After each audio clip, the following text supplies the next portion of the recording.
Welcome back. I'm glad you made it. I was worried that maybe you had spilled some molten lead all over your hands. Yeah, hands.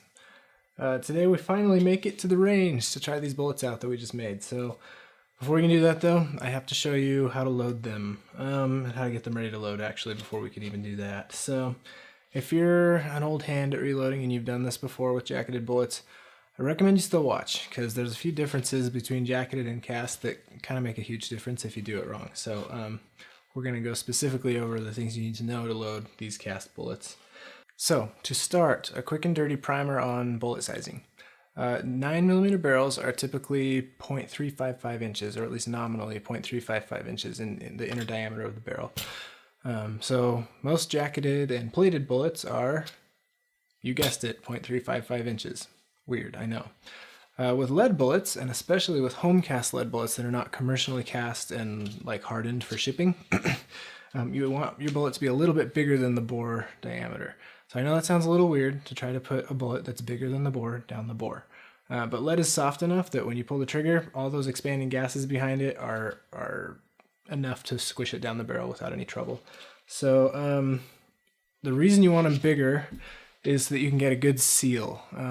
Aforementioned expanding hot gases will sneak around the edges of the bullet if it's not big enough. If you don't have a good seal, the gases are going to sneak past the bullet and you get what's called gas cutting. So gas cutting is when part of the bullet melts because of the hot gases shooting past it, and then those hot gases like spray molten lead all over the barrel in front of the bullet while it travels down the bore.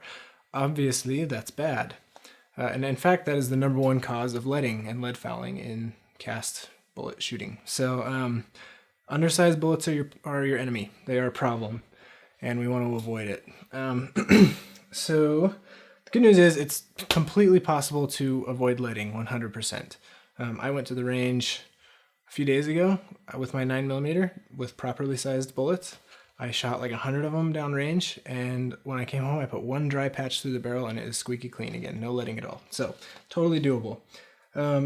Now we know we want a bullet slightly larger than the bore diameter. So if the bore diameter is 0.355, then all we need to do is get a bullet that's like 0.02 over that, right? 0.257. I wish it was that simple. Unfortunately, there's another couple of factors to take into consideration. So #1, manufacturer tolerances for regular gun barrels, like the one in my M&P and the one in your $100 High Point. They are not accurate out to 1,000th of an inch or even 2,000ths of an inch. So a lot of bores tend to be a little bit looser than the nominal 0.355 diameter. So yeah, remember when I made you guys go like find a video of somebody showing you how to slug a bore and watch it?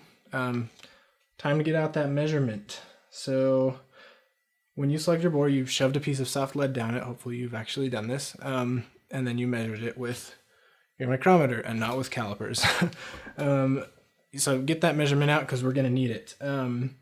My gun, for example, slugged to 0.357 inches. So I size my bullets. You want to size them 1 to 2,000ths of an inch over the size that your bore slugged out to. Now I should clarify. When you slug the barrel, the soft piece of lead you stuck down there is engraved by the lands and the grooves in your bore.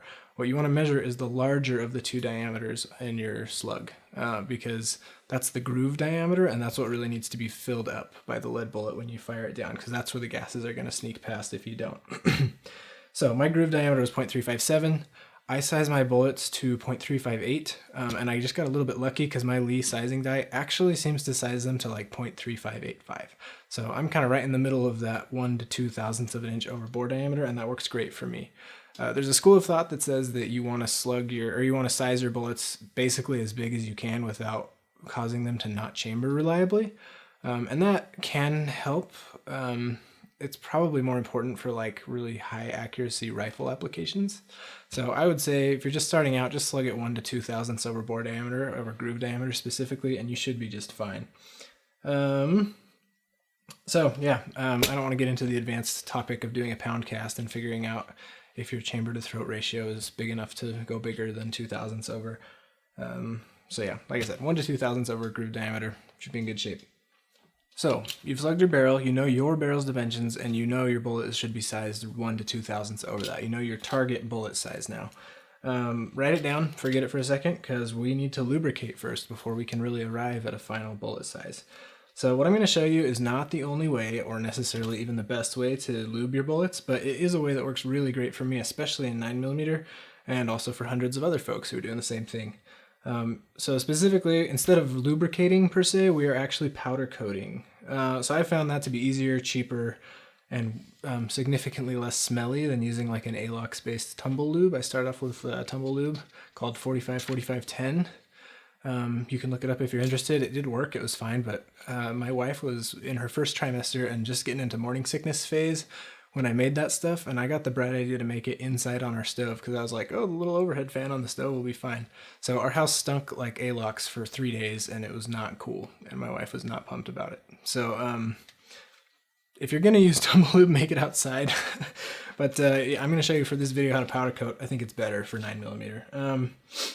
So also, oh yeah, so you're gonna need to get your toaster oven that you bought, hopefully.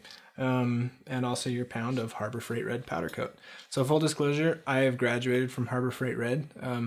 The red bullets were fun at first and a nice novelty, and then they got kind of old. And besides that, the Harbor Freight Red powder coat is basically like, it's the cheapest, but it's kind of the worst powder coat that you can get away with actually using. So I've moved on to a powder coat from a guy on the Cast Bullets forum who sells it. His name's Smoke. He sells a bunch of different colors.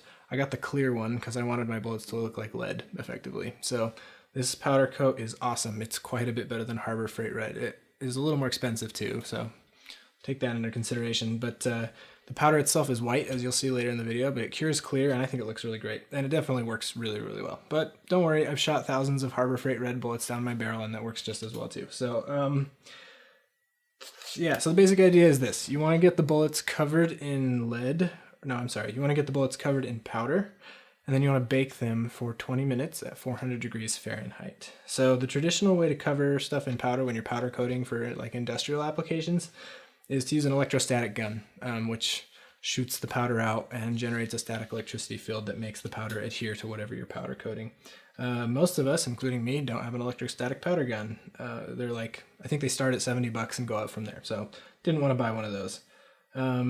But luckily, some genius a while back, I can't take credit for this, but someone figured out several years ago that if you take a number 5 plastic recyclable container and put airsoft BBs, those little plastic airsoft BBs into it with your bullets and with the powder, and swirl it all around, the plastic BBs rubbing against that specific type of number 5 recyclable plastic generates a ton of static electricity and plenty enough for the powder to adhere really well to the bullet. And I think you can get just as good of results that way. So that's called the shake and bake method. There's a ton of different variations on it, but the one I'm going to show you today works great for me. Yeah, and that's what I've been using the whole time, and it does work really well. So you're going to need a number 5 plastic container.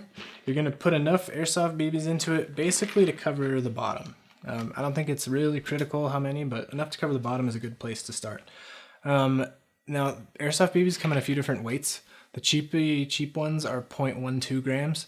The super okay ones are 0.2 grams, and then like the really nice long range ones are 0.25 grams. I'm using 0.2 gram ones. They're white usually, and they've worked great for me. And then apparently the 0.25 grain ones or gram ones are like the best. I haven't tried them, but this has been working well enough, so it ain't broke, don't fix it. Here's the technique. You stick them in here, you put your bullets in, you put in about a teaspoon of powder for 100 bullets of this size. Again, it's probably not really critical exactly how much, but a little bit of powder goes a long way, as you'll find. So you'll find out how many BBs, how much powder you want to put in, and how many bullets you want to do at a time, just from your own experimentation. But I usually do around 100 to 200 bullets at a time and do like a teaspoon or so of powder for that much. And once you got it all in here, you put the lid on tight. You're going to swirl it around for like 30 seconds. I apologize, that's probably really loud. But you swirl it around like this. Make sure that the BBs are contacting the side of the container for about 30 seconds. And I like to go the other way for 30 seconds after that. I'm pretty sure what's happening here is that the BBs rubbing against the side are generating a ton of static electricity. Once you've done that, you're going to shake it up and down like this a few times. And I think that kind of throws the powder up into the space around here and allows it to adhere because of the static charge onto the bullets as it kind of is in the air instead of getting compacted down by BBs and bullets. So that's my random theory. I don't know if it's true or not, but I do know the technique works. You swirl it for 30 to 60 seconds and then shake it up and down a good 6 or 7 times. And usually after that, you can open it up and you'll see that your bullets have a really good coating of powder all over them. Open up the lid and check your coating. So if it looks good, and this one does, then that's great. You can go on to the next step. If it's kind of spotty or thin on the bullets, or you have like spots missing or anything like that, maybe add some more powder, maybe shake it around a little bit more. It doesn't take very much powder. 1 pound will do like thousands and thousands of 9mm bullets. So do some more swirling and shaking, or maybe add a little more powder if you think you need it, but these look good. So the next challenge is to get them from inside your plastic container onto a sheet without disturbing the powder too much. The less you can disturb the powder, the more of it stays on the bullet and the more even your coating is going to be. So, and ideally you don't want them touching each other. Some people have a way to do it where you just kind of shake them around and then like strain it all through a mesh like container, or I don't know what to call it, a mesh screen basically. And that gets all the BBs and the powder coat off and just leaves your bullets behind. And then they just toss that whole thing in the powder or in the toaster oven. And I've seen it work for them in YouTube videos, but I can't get it to work for me for whatever reason. They always stick together and it makes the coating really bad when you have to kind of peel them apart after that. So for me, I'll show you my technique. It's pretty easy to get them not touching and it works for me. FYI, you're gonna wanna use some kind of foil on whatever baking metal sheet that you put into your toaster oven. Probably regular foil would work. I use this fancy Reynolds non-stick foil because, you know, I'm a high roller, and it works pretty good. Again, it's one of those things where I've read that people are like, yeah, 1 sheet of it lasts forever. It never really sticks. Mine tend to kind of stick, and usually after 2 or so baking sessions on one piece of foil around the baking sheet, like I'm getting pieces of foil peeling off while I pull my bullets off. So I don't know, maybe I'm doing something wrong, but this works good for me. I've also heard that silicone, like non-stick silicone baking mats work really well for this, and I'd love to try it. I don't have one, but I might order one to give that a shot sometime. So get some foil if you're just starting off. Probably regular foil will be good enough. Once you get a decent coating, the next challenge is to get the bullets onto a baking sheet that fits in your toaster oven without disturbing the powder on the bullets too much, and ideally not touching each other. Some people have success just dumping the bullets through a strainer and checking them in as is. That's never worked for me. I got the bullets sticking together really bad. So the method I've landed on is this. You use tweezers to grab the bullets out of the plastic container and give them a little tap on the edge to dislodge any extra powder, and then you stick them nose down into an empty ammo tray like that. See how that works? So once you've filled up as many of these ammo trays as you're going to, as you can try to fit onto one tray for your toaster oven, it's time to invert them onto the tray. So this one's not quite full, as you can see. I ran out of bullets, so that's as many as were left in my thing. But this is a little bit of a delicate operation, but it's not that bad once you've done it a couple of times. So I like to load them onto my hands. Try to show this here, and then set the tray upside down on top, and then carefully flip it upside down. And as you can see, now you've got 2 lovely blocks of bullets not touching each other, stood base up, and using the space very efficiently. Next, you're going to want to preheat your toaster oven to 400 degrees Fahrenheit. So if you want to spend $3 on a little thermometer to check your oven temperature, that's a good idea. When I did this, I found out that the 400 degree setting on the dial here was actually giving me close to 500 degrees in the oven. So I don't know if that actually made any difference or messed up my powder coat or anything, but 400 degrees is definitely what you want. Once your oven is up to temperature, and as you can see, mine is now at 400 degrees. Let me get that thermometer out of there.